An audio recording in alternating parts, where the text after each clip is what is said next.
નમસ્કાર વિદ્યાર્થી મિત્રો, સરસ્વતી ગ્રુપ ઓફ એજ્યુકેશન દ્વારા ચાલતા આ ઈ લર્નિંગ પ્રોગ્રામમાં હું બ્રિજેશ સાકળેજા ફરી એકવાર આપ સૌનું હાર્દિક સ્વાગત કરું છું.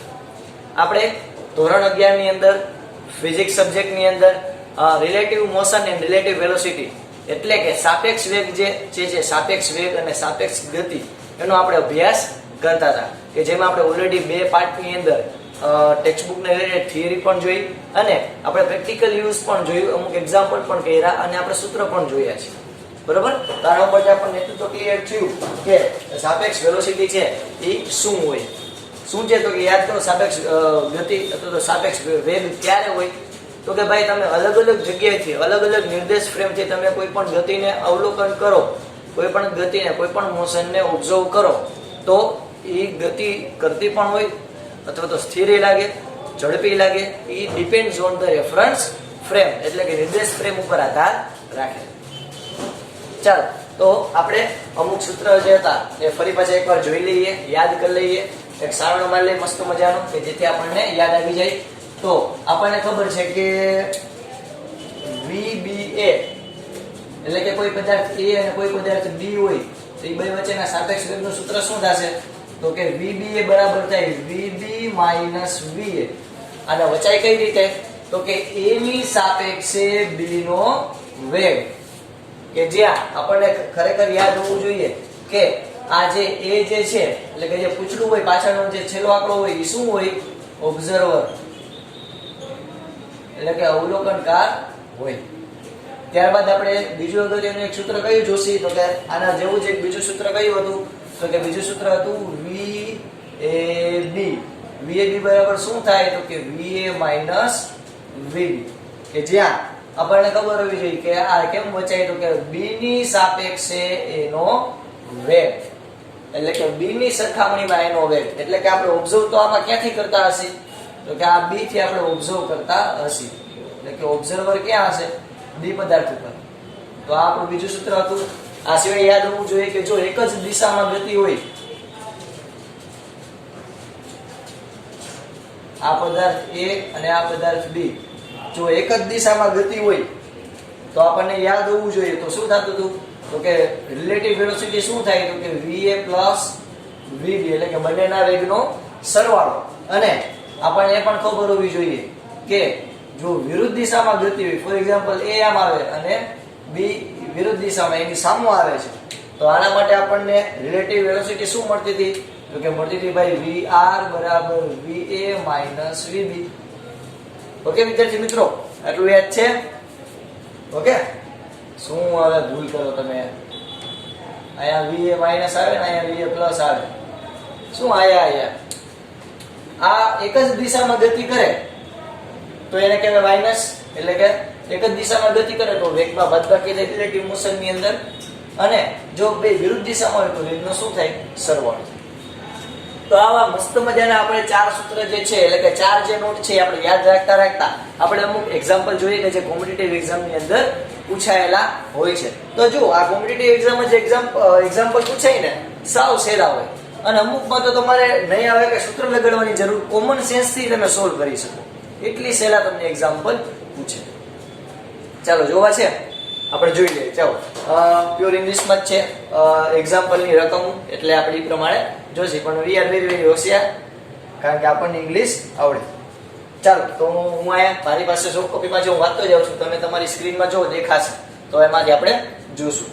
A bus is moving with a speed of 10 meter પ્રતિ second on a straight road એટલે કે કોઈ બસ છે કે જે 10 મીટર પ્રતિ સેકન્ડની ઝડપથી ચાલે છે. તો આપણે એના માટે મસ્ત મજાનો પહેલા તો ડાયાગ્રામ દોર લઈએ કે આપણને એવું કીધેલું છે કે કોઈ એક બસ છે,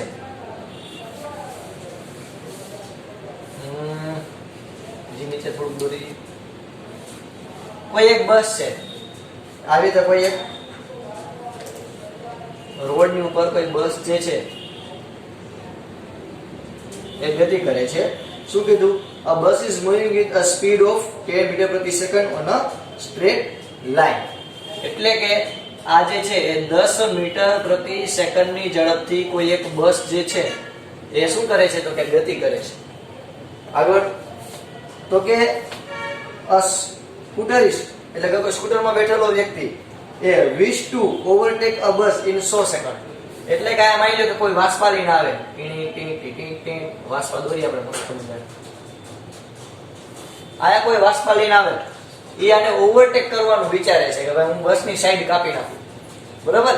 તો આયા કોઈ સ્કૂટરિસ્ટ એટલે કે કોઈ વ્હીકલમાં બેઠેલો વ્યક્તિ વિચારે છે કે મારે બસને ઓવરટેક કરવી છે. બસની સ્પીડ કેટલી છે તો કે 10 મીટર પ્રતિ સેકન્ડ. આપણને એમ કીધું કે 100 સેકન્ડની અંદર ઓવરટેક કરવી છે. તો કે અહીંયા આપણને શું આપ્યો વિદ્યાર્થી મિત્રો, તો કે ટાઈમ આપ્યો t 100 સેકન્ડ, કે 100 સેકન્ડમાં ઓવરટેક કરે છે.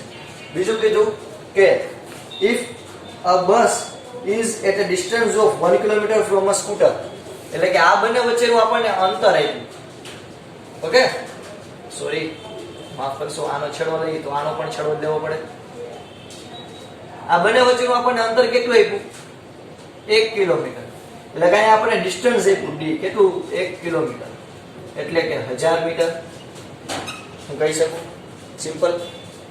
તો આપણે શું શોધવાનું છે, તો કે with what speed should be scooterist chase the bus, એટલે કે આપણે એ કહેવાનું છે કે કઈ સ્પીડે આનો વેગ કેટલો રાખીએ, vs જેને આપણે કહીએ. આ છે vb, vb એટલે તો કે વેલોસિટી ઓફ બસ. આ vs સ્કૂટરની સ્પીડ આપણે કેટલી રાખીએ કે જેથી આ બસને શું કરે, ઓવરટેક કરે. તો પહેલા તો જો સિમ્પલ વાત કહું, હાવ સિમ્પલ એટલે હાવ સિમ્પલ, ચંપુ જેવો દાખલો. હજી એકવાર પેલા દાખલો શું સમજીએ, તો કે બસ જે છે એ 10 મીટર પ્રતિ સેકન્ડની ઝડપથી આમ ગતિ કરે પાછળ. તો કે જો ભાઈ વાસ્પા લઈને આવે, મારે ભાઈ આને ઓવરટેક કરવું ભાઈ, ગમે એ થાય. એ બે વચ્ચેનું અંતર છે 1 કિલોમીટર અને 100 સેકન્ડમાં ઓવરટેક કરવો, એવો ટાર્ગેટ લઈને. તો પહેલા તો અહીંયા આપણને એટલી ખબર હોવી જોઈએ કે અહીંયા આપણને ડી આપ્યો અને ટાઈમ આપ્યો.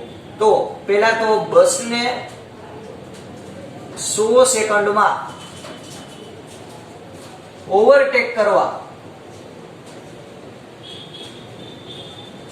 બસને 100 સેકન્ડમાં ઓવરટેક કરવા લાગતો સમય,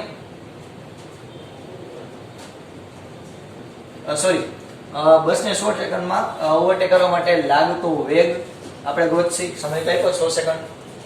લાગતો વેગ, તો વેગનું સૂત્ર શું છે, d/t. તો d એટલે અંતર કેટલું છે, તો કે 1000 મીટર.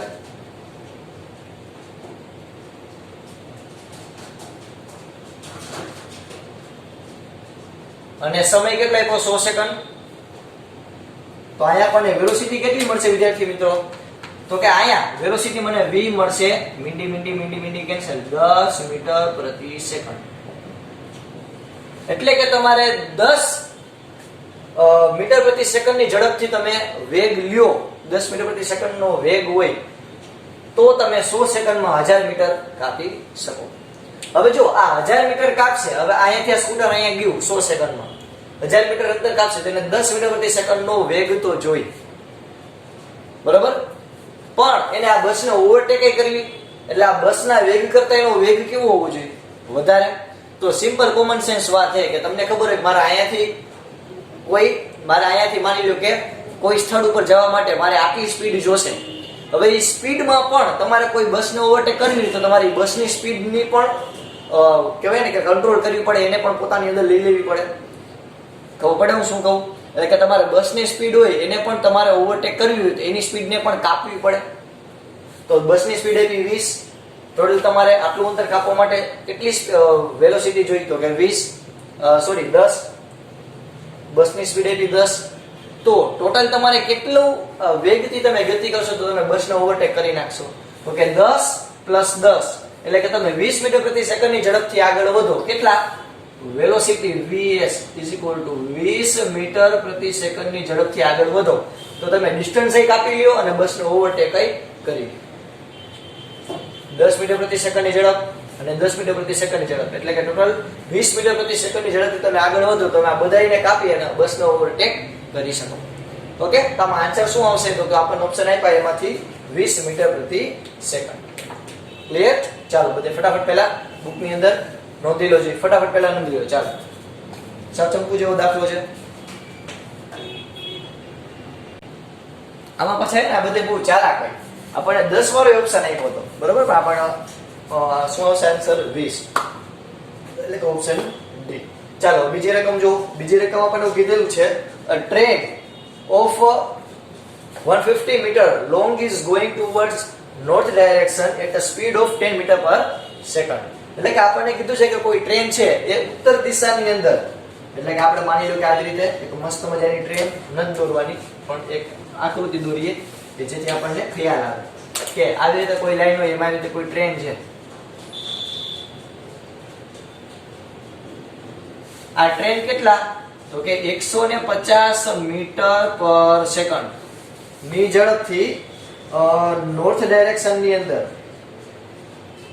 સોરી 150 તો ઓલું છે અંતર 10 મીટર પર સેકન્ડ થી, અને આ ટ્રેનની આપણને લંબાઈ કેટલી આપી, 150 મીટર લાંબી. એટલે કે 150 મીટર લાંબી કોઈ ટ્રેન છે કે જે 10 મીટર પ્રતિ સેકન્ડની ઝડપથી ગતિ કરે છે. A parrot flies at a speed of 5 meter per second towards south direction parallel to the railway track. એટલે કે એમ કીધું કે કોઈ પોપટ છે એ આ જે હતી આની દિશા કઈ હતી, તો કે નોર્થ ડાયરેક્શન. ઓકે, આની દિશા કઈ હતી, તો કે નોર્થ. આ બાજુ નોર્થ, આ બાજુ સાઉથ આવશે. તો આમ કીધું કે કોઈ પેરોટ છે, કોઈ પોપટ છે કે જે સાઉથ દિશાની અંદર રેલવે ટ્રેકને સમાંતર, એટલે કે એની દિશા કેવી રીતે આમ વિરુદ્ધ થઈ, આવી રીતે કોઈ પોપટ આપણે પક્ષી દોરતા એવી રીતે કોઈ પોપટ આવી રીતે ઉડે, ઉડતો ઉડતો આવે, એની આપણને સ્પીડ કેટલી કીધી, 5 મીટર પર સેકન્ડ. ઉડતો ઉડતો આ બાજુ આવે છે, એટલે કે સાઉથ બાજુ આવે છે.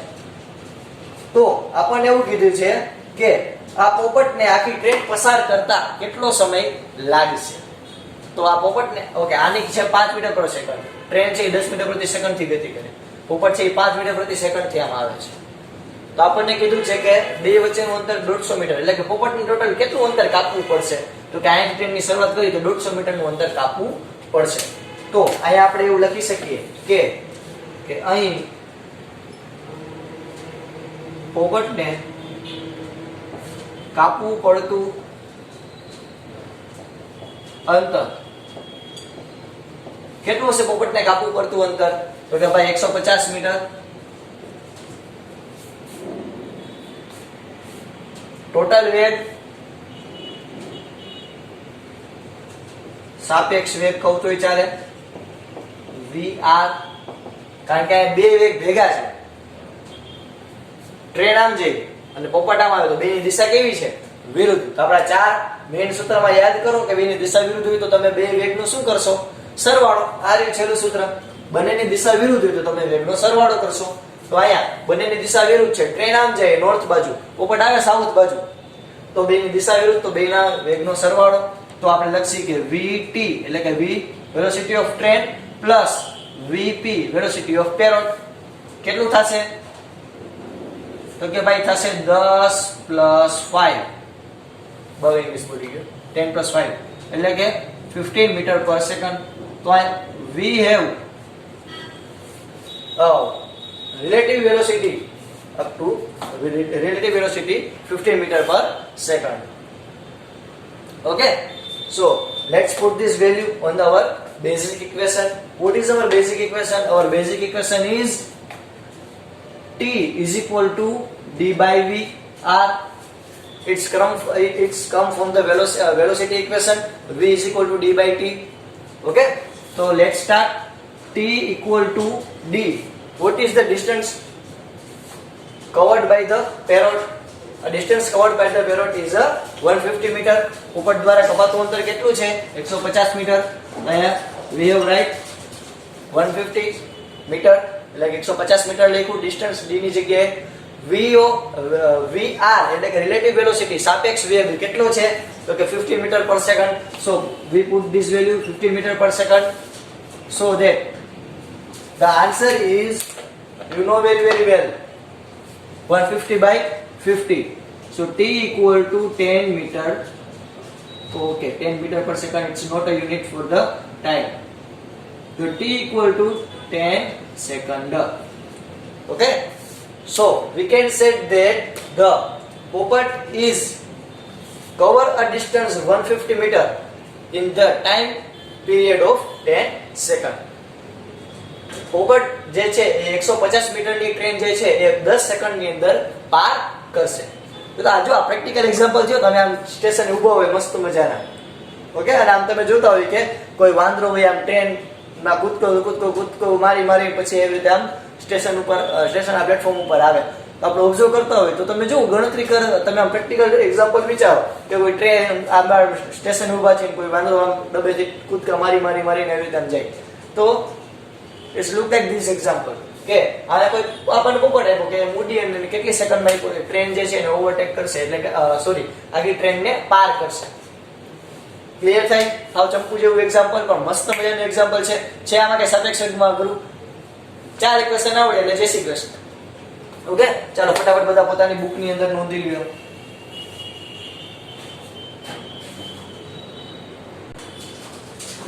ચાલો તો સ્ટાર્ટ કરીએ હવે આગળ. તો now we are moving from the relative acceleration. Okay, so it's very similar to the relative velocity. એટલે કે સાપેક્ષ પ્રવેગ ઉપર આપણે હવે જશું. તો સાપેક્ષ પ્રવેગ જે છે એ સાપેક્ષ વેગ જેવું જ છે. ઓકે, ચાલો તો સાપેક્ષ વેગમાં શું નવું આવશે? કાંઈ નહીં, બધે તમને v દેખાય ને તમારે શું લખવાનું? a. એટલે કે કોઈ બે પદાર્થ હોય એક જ દિશામાં જતા હોય તો એના પ્રવેગ જે છે એની બાદબાકી વિરુદ્ધ દિશામાં તો એના પ્રવેગનો સરવાળો. Okay, let's start. આયા પર્ટિક્યુલર કઈ રકમ નથી પણ આપણે જસ્ટ રકમ બનાવી નાખીએ. જો આવી રીતે કોઈ લાઈન છે, a straight line, one object is moving with the acceleration with 3 meter per second square, and at same time the another object which is moving from one point with the acceleration with the 1 meter per second square. એટલે કે અહીંયા કોઈ આપણી પાસે બે પદાર્થ છે. એક પદાર્થ છે 3 મીટર પર સેકન્ડ સ્ક્વેરના પ્રવેગથી ગતિ કરે છે, એક જે છે એ 1 મીટર પ્રતિ સેકન્ડના પ્રવેગથી ગતિ કરે છે. both object have a કહેવાય ને કે પ્રારંભિક વેગ એટલે કે initial velocity is equal to 0, u1 equal to 0 meter per second, and here u2 because it's our object 2, it's our object 1, so u2 is equal to 0 meter per second. Okay, તો શું કીધું છે હજી એકવાર? 3 મીટર પર second, 1 metre પર સેકન્ડનો square, 3 metre પર સેકન્ડનો square, બંને આપણને પ્રવેગ આપ્યા. બંનેની શરૂઆતની વેલોસિટી એટલે શરૂઆતનો વેગ જે છે એ કેવો છે? 0. તો આપણે ટાઈમ પિરિયડ કહેવાનો છે. ઓકે, શું કહેવાનું છે? ટાઈમ પિરિયડ કે ક્યારે બંને ભેગા થશે. તો ટાઈમ પિરિયડ કરતા આપણે કામ કરી એવું કરી નાખી કે 16 મીટરનું અંતર કાપવા માટે કેટલો સમય લાગશે? કેટલું? 16 મીટરનું અંતર કાપવા માટે કેટલો સમય લાગશે? બંનેની વાત કરીએ, 16 મીટરનું અંતર કાપવા માટે કેટલો સમય લાગશે? તો આપણે જ્યારે બંનેની વાત કરીએ તો બંનેના પ્રવેગને ધ્યાનમાં લેવા પડે, બંનેના સાપેક્ષ પ્રવેગને ધ્યાનમાં લેવા પડે. તો લેટ્સ સ્ટાર્ટ અવર સમ. તો answer, so here a relative acceleration એટલે કે AR, relative acceleration is a subtraction of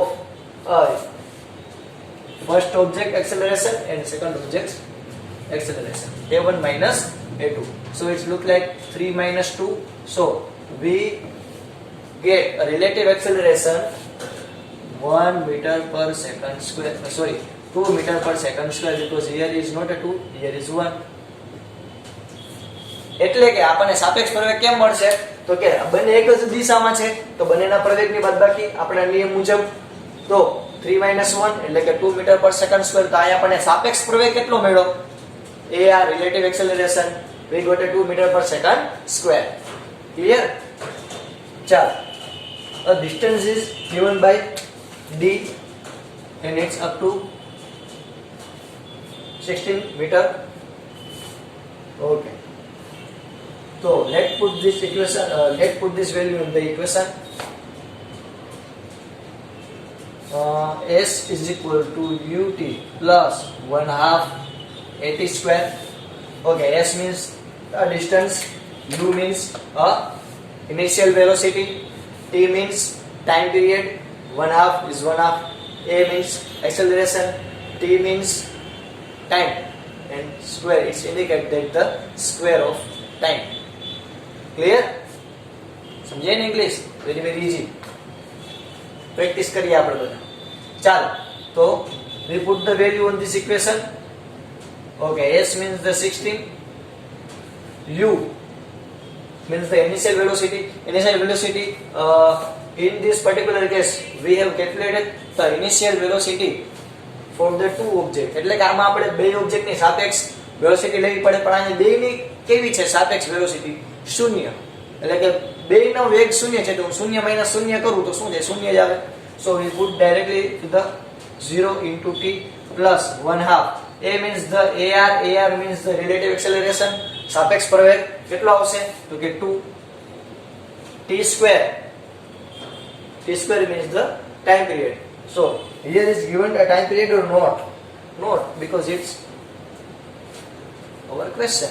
એ થોડા આપણો વરરા જોઈએ આખા સૂત્રનો કે આપણે ટાઈમ તો ગોતવાનો એલો. તો short, its all term is शून्य means के 0 plus 1/2 into 2 into t square.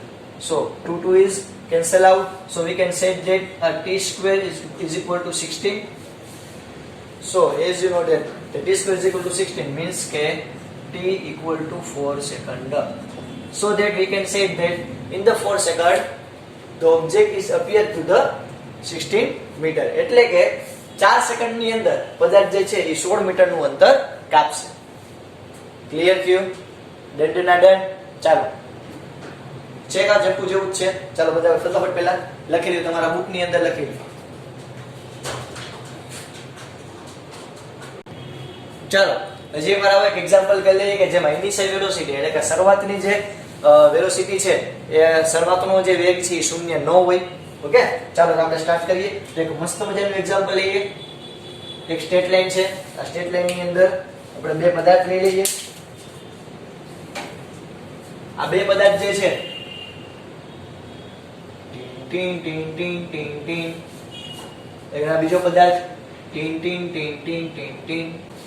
Okay, એકનો આપણને પ્રવેગ આપ્યો છે 4 મીટર પર સેકન્ડ સ્ક્વેર.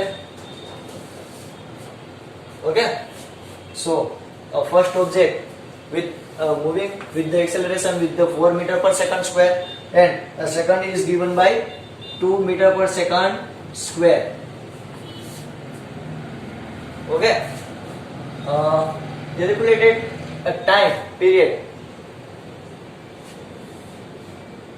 ટાઈમ આપણે ગોતવાનો છે 15 મીટર નું અંતર કાપવા માટે. એટલે કે 15 મીટર નું અંતર કાપવા માટે બંને પદાર્થને કેટલો સમય લાગશે એવું આપણે અહીંયા કહેવાનું છે. અહીંયા આજે વધારાનું આપણે એ ઉમેરવાનું છે, એટલે કે વધારાનું અહીંયા ઉમેર્યું છે કે the initial velocity of the first object is given by 5 meter per second and initial velocity of second object is given by 3 meter per second. એટલે કે આપણે આ પહેલાનો જે દાખલો જોયો એમાં બે ની શરૂઆતની વેલોસિટી કેવી હતી? શૂન્ય. એટલે આપણે આખા કુલ પદ શૂન્ય થઈ જતું હતું. But in this case the initial velocity is not be a 0. initial velocity જે છે એ શૂન્ય થશે નહીં. તો અહીં આપણે કેવી રીતે આપણે ગણશી? સાવ સિમ્પલ ગણતા હતા એમ જ. કેવી રીતે? તો કે ભાઈ એક કલમ લ્યો હાથમાં, કરી દો સ્ટાર્ટ. તો કે ડિસ્ટન્સ d ઇક્વલ ટુ પહેલા ત્યાં લખવાનું answer d equals to 15 metre. અંતર આપ્યું આપણને 15 મીટર. ઓકે, વેલોસિટી v એટલે કે u1 માટે આપણને આપ્યું છે 5 મીટર પર સેકન્ડ, u2 આપણને આપ્યું છે 3 મીટર પર second. so that we can say that the relative initial velocity ur એટલે કે બંનેના વેગનો બાદબાકી જ આવશે કારણ કે બંને એક જ દિશામાં છે. આપણા ત્રીજા નિયમ મુજબ યાદ કરો, બંને એક જ દિશામાં તો બંનેના વેગની બાદબાકી. So we can put that u1 minus u2 equal to, so that means the ur means the relative initial velocity is 5 minus 3, so that ur is equal to 2 meter per second. So it's our relative initial velocity. Okay, second one is given acceleration. This is the first, this is the second, and this is our third step. A1 is given by 4 meter per second square. A2 is given 2 meter per second square. So that we can set that the relative acceleration AR equal to A1 minus A2. ओहो क्या बात है. तो A1 minus A2, तो put this value. A1 means के 4, A2 means के 2. Why we do a subtraction? बादबाकी શું કામ કરી? તો કે ભાઈ our third law is here and said that the VR is equal to VA minus VB when the object is in a same direction. તો અહીંયા પણ આપણે જો બંને એક જ દિશામાં હોય તો આપણે કેવી લેશું? એક સરખું. તો 4 minus 2, તો relative acceleration is 2 meter per second. લ્યો, આ એગ્રું નથી, ઇંગ્લિશ બોલવું એગ્રું નથી. એટલે જો હું કેમ ટ્રાય કરું? તમે ટ્રાય કરો, એટલે કે આપણને તો આવડે થોડું, તમે ટ્રાય કરો આવી રીતે, કાંઈ આમાં અઘરું નથી. ચાલો તો આપણે સ્ટાર્ટ કરીએ અને પહેલા મસ્ત મજાનો શણગાર કરી દઈએ. AR equal to 2 meter per second. Okay, ચાલો તો let's put this value in our distance equation. What is our distance equation? Okay, S equal to ut plus 1/2 at square. But here equation is might be changed. S equal to urt plus 1/2 art square, because we learn about the relative velocity and relative motion, relative acceleration. So here is not a sada u, it's our relative u. So S equal to ur means 2. Okay, એસે આપણને આપ્યું છે કેટલું? 15 મીટરનું અંતર કાપવા માટે. So we write here 15 2 ગુણ્યા t plus 1/2 ar means 2 t square. તો 2 cancel out. So here what is equation? 15 equal to 2t plus t square. આ 15 આ બાજુ બરાબરનું ઓલી બાજુ જઈ તો minus. So that we can say that t square minus plus 2t minus 15 equal to 0. T square minus 2t t square plus 2t minus 15 equal to 0. હવે આના ભાગ પાડો. 10મા ધોરણમાં ભણી ગયા મુજબ. તો આના ભાગ કેમ પડશે? એવી સંખ્યા ગોતવાની કે જેનો ગુણાકાર 15 આવતો હોય અને બાદબાકી કે સરવાળો કેટલો આવતો હોય? 5. સોરી 2. તો 15 15 15 15 15 15 15 15 5 તેરી 15. સિમ્પલ. 5 તેરી 15. તો 15 અને 2 આવે. તો આપણે અહીં શું લખશી? તો કે t square plus 5t minus 3t plus minus 15 equal to 0. અહીં આપણે શું લખી શકશું? બેમાંથી t કોમન કાઢીએ અંદર વધશે t plus 5. અહીંયાથી પણ આપણે -3 કોમન કાઢીએ અંદર વધશે t plus 5 equal to 0. તો અહીંયા આપણી પાસે બે બીજ મળ્યા, t minus 3 અને t plus 5. So we can say that t equal to 3 or t equal to -5. તો કઈ વેલ્યુ શક્ય છે? તો કે ભાઈ સમય કોઈ દી ઋણ હોય નહીં. તો આપણે કયો શબ્દ લખશી? t equal to 3. તો એનો મતલબ એમ કે આ પદાર્થને 15 મીટરનું અંતર કાપવા માટે કેટલો સમય? તો કે t equal to 3 સેકન્ડનો સમય લાગશે. ક્લિયર? ડેન્ડેનાડેન. ચાલો બધી પહેલા આનું લખી લ્યો ફટાફટ તમારા બુકની અંદર.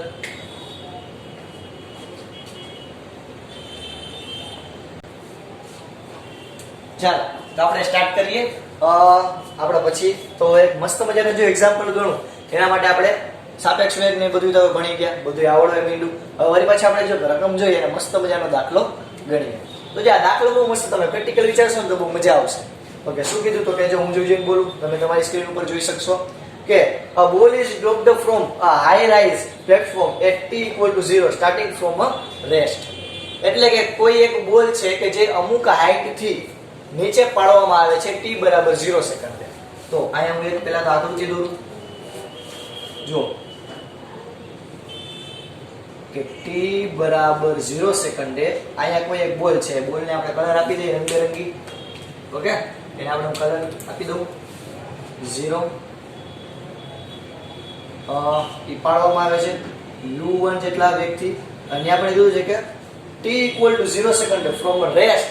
રેસ્ટ એ બહુ અગત્યનો શબ્દ છે. આયા રેસ્ટ એટલે શું તો કે સ્થિર હતો. તો સ્થિર હોય તો ત્યારે એનું u1 કેટલું હોય 0 મીટર પર સેકન્ડ.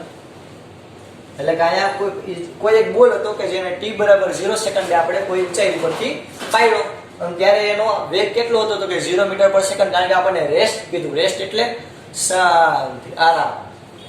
બીજું તો કે after 6 second another ball is thrown. એટલે કે 6 સેકન્ડ પછી ફરી પાછો મજા આવી તો ફરી પાછો બીજો બોલ પાડ્યો. ફરી પછી બીજી આકૃતિ તો દોરવાની ને એનો. તો જો આ ફરી પાછા t = 6 સેકન્ડ દે આપણને શું કીધું તો કે t = 6 સેકન્ડે ફરી પાછો બીજો બોલ છે એ પાડવામાં આવે છે. Okay, from a same platform with a speed v. તો જો અહીંયા ધ્યાન રાખજો, અહીંયા આપણને v કીધું, સ્પીડ v. એટલે કે અમુક વેગથી એ પદાર્થને પાડવામાં આવે છે. એટલે પદાર્થની પ્રારંભિક સ્થિતિ છે એ શૂન્ય થશે નહીં. અહીંયા આપણને એનો શરૂઆતનો કાંઈક વેગ કીધો. કેટલો કીધો તો કે v. ઓકે, ત્યારબાદ આપણને શું કીધું કે v અથવા તો હું આને આપણે v કીધું રકમ મુજબ. અગર u2 કયો તો પણ ચાલે, u2 = v. ઓકે, તો હજે આગળ શું કહે છે તો કે the two balls meet at a t = 18 second. એટલે કે 18 સેકન્ડે બંને બોલ શું થઈ જાય ભેગા થઈ જાય છે. તો અહીંયા મારે વળી ત્રીજી આકૃતિ દોરવાની હતો.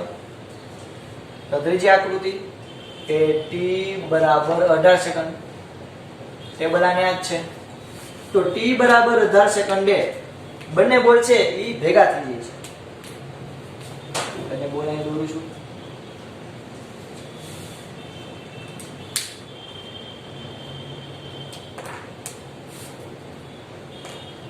ઓકે, t = 18 સેકન્ડે બંને બોલ શું થઈ જાય છે ભેગા થઈ જાય છે.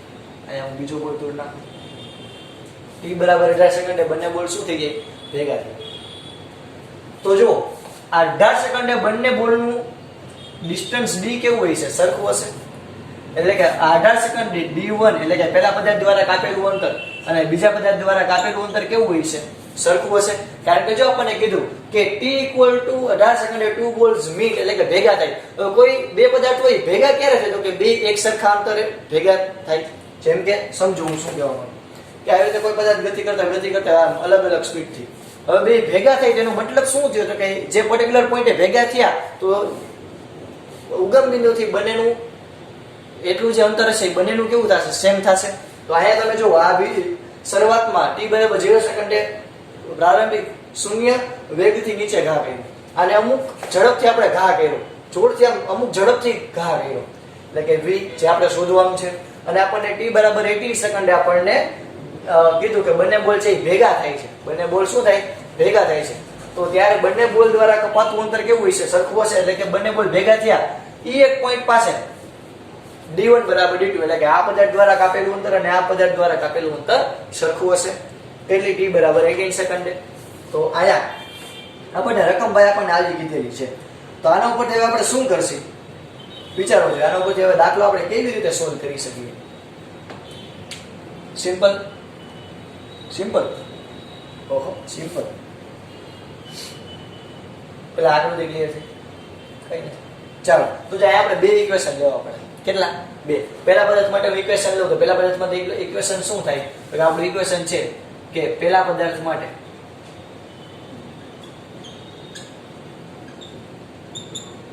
પેલા પદાર્થ માટે શું તો કે s બરાબર ut પ્લસ 1/2 at સ્ક્વેર આવું થાય ut પ્લસ 1/2 at સ્ક્વેર. હવે a એટલે ગુરુત્વ પ્રવેગ g નીચે લાગતો હોય છે મુક્ત પતન કરે છે તો ત્રણેયમાં કેવો હશે એક સરખો જ g. તો આયા હું a ની જગ્યાએ શું કરી નાખીશ gt નો સ્ક્વેર. ઓકે હવે તો કે અહીંયા આપણે શું કરશી તો કે જો અંતર કંઈક s જેટલું અંતર કાપશે u. હવે આ શરૂઆત આ પહેલા પદાર્થ માટેની આપણે વાત કરી તેનો શરૂઆતનો વેગ તો 0 છે. આખું પદ કેવું થઈ જશે 0 પ્લસ 1/2 gt સ્ક્વેર. t બરાબર કેટલા સેકન્ડે 0 સેકન્ડે આપણને કીધેલું છે. હવે જો અહીંયા આપણે શું કહેશે તો કે પહેલા પદાર્થ માટે હવે એવું ન કરવાનું કે આ t બરાબર 0 t બરાબર 0 એટલે u બરાબર 0. સમજો શું કહું છું કે આ જ્યારે આ જો આ 6 સેકન્ડ પહેલા બોલ જે છે નીચે પડવાની શરૂઆત થઈ હતી 6 સેકન્ડ પહેલા. તો આ પદાર્થે કાપેલું અંતર કેટલું હશે તો કે જો એને 12 સેકન્ડમાં સમજો ધ્યાનથી શું કહું છું તો કે આ જે પેલો પદાર્થ હતો એને 18 સેકન્ડમાં આટલું અંતર કાપ્યું d1 જેટલું. જ્યારે આ પદાર્થ જે છે બીજો પદાર્થ આ બીજો બોલ એ તો 6 સેકન્ડ મોડો પડ્યો હતો. તો 6 સેકન્ડ મોડો પડ્યો હતો તો અહીંયા આપણે કેટલી સમય લાગશે 12 સેકન્ડ. ખબર પડી શું કામ આ જો 0 સેકન્ડેથી શરૂઆત કરી અને 18 સેકન્ડે આ બોલ જે છે એને કંઈક અંતર કાપ્યું જેને હું કહું d1.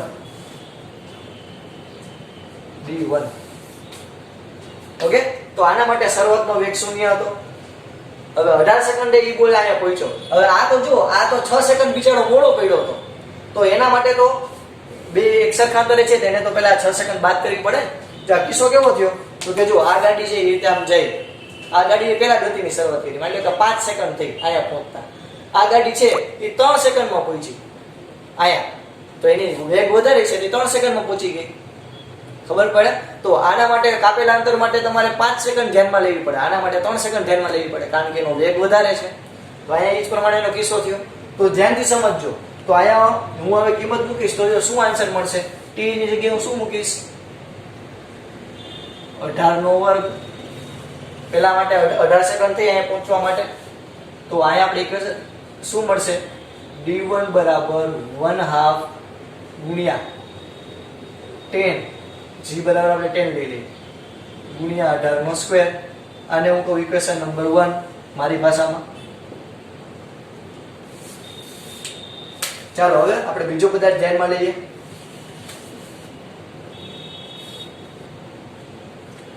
બીજા પદાર્થ માટે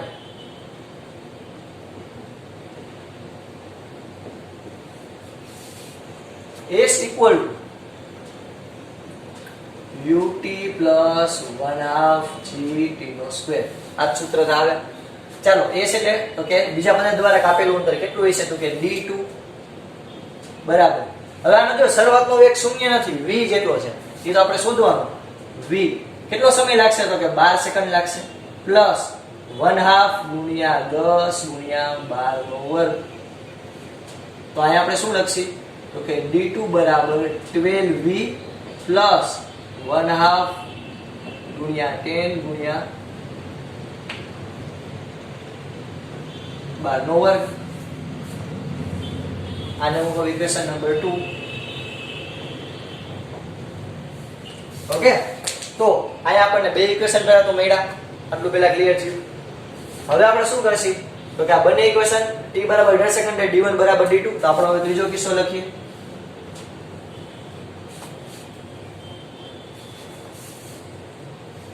શું તો કે t બરાબર 18 સેકન્ડ એ d1 બરાબર d2 થતા હોવાથી d1 બરાબર d2 થતા હોવાથી આપણે શું લખશી તો કે બે ની કમ્પેરીઝન કરશી કે 1/2 એને ગુણ્યા 10 એટલે કેટલું થયું 5 ગુણ્યા 18 નો સ્ક્વેર બરાબર અહીંયા શું આવશે 12v એને ગુણ્યા જો 5 દુ 10 ઉડી જાય એટલે 5 ગુણ્યા 12 નો સ્ક્વેર. તો આના ઉપરથી આ જે આ ગુણાકાર બરાબર ઓલી બાજુ જઈએ તો ભાગાકારમાં તો 5 ગુણ્યા 18 ગુણ્યા 18 છેદમાં 5 ગુણ્યા 12 ગુણ્યા 12 બરાબર અહીંયા શું વધ્યું 12b. આ 12 ને જો છેદમાં જવા દો તો શું વધશે? આ જો પેલા 5 5 કેન્સલ કરી નાખો તો શું વધ્યું 18 ગુણ્યા 18 છેદમાં 12 ગુણ્યા 12 ગુણ્યા 12 બરાબર v. અહીંયા આપણને v કેટલો મળશે? ટ્રાય કરો. ઓકે ટ્રાય કરો. હાલો v કેટલો મળે તમને?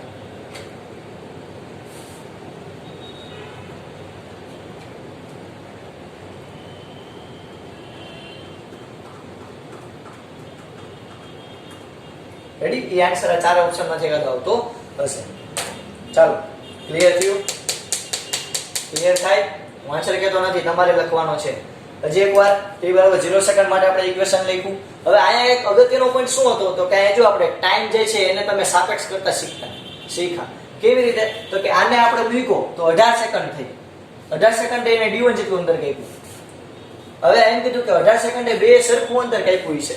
તો બે સરખું અંતર કાપ્યું એ વાંધો નહીં, પણ આની સ્પીડ વધારે હતી તો આ 12 સેકન્ડમાં એટલું અંતર કાપી લીધું. કારણ કે અહીંયા 6 સેકન્ડ મોડો પડ્યો તો તોય બિચારો આની હારે થઈ ગયો. તો 18 - 6 કરી એટલે સોરી હા 18 - 6 કરી એટલે થાય 12. અને આ 18 સેકન્ડે અહીંયા સુધી પહોંચ્યો. એટલે આ બે સમય બેના અલગ અલગ થાય. એના ઉપરથી તમે બે ઇક્વેશન મળે. બે ઇક્વેશનને સરખાવો, કારણ કે d1 બરાબર d2 છે તો તમને વેલોસિટી v આ પદાર્થની મળે. તો વિચાર કરો, તમે જુઓ નાના ધીરે ધીરે શીખતા શીખતા આપણે કેટલા બધા છેલ્લા એક્ઝામ્પલ આપણે શીખવા માંડ્યા. બરાબર? ચાલો એક્ઝામ્પલ બધા તમારી બુકની અંદર લખી લેજો. આપણે આજે અહીં સુધી રાખીએ છીએ. તમારે આ બધું આજે જેટલા પણ એક્ઝામ્પલ કરાવ્યા બધા એક્ઝામ્પલ એક્સ્ટ્રા છે, નથી ટેક્સ્ટ બુકમાં ક્યાંય. તો તમારે તમારી પાકી બુકમાં એકવાર અને રફ બુકમાં એકવાર લખવાના છે. અને આ રંગબેરંગી કલરથી લખજો એટલે તમને મજા આવે. ઓકે? SS બોલ્ડનો ઉપયોગ કરજો. એવી SS બોલ્ડ જેવી કોઈ પણ જાડા પોઈન્ટની બોલ પેન હોય એનો ઉપયોગ કરજો. અને લાલ, બ્લેક અને રેડ અને લાલ, બ્લેક અને બ્લુ 3 કલરથી સતરંગી બનાવી નાખજો. ક્લિયર? અહીં સુધી રાખીએ. જય ભારત, જય હિન્દ. ચાલો આટલું પેલા બધા ફટાફટ લખી લેજો.